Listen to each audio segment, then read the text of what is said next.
Hello, in front of me I have the DJI RS 4 Mini. In this video I'll show you how to connect intelligent tracking module.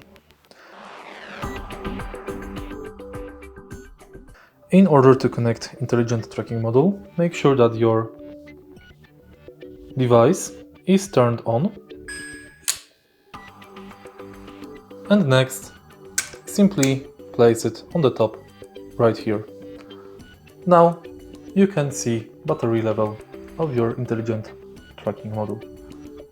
To disconnect it, push it from both sides and pull it. This part is magnetic.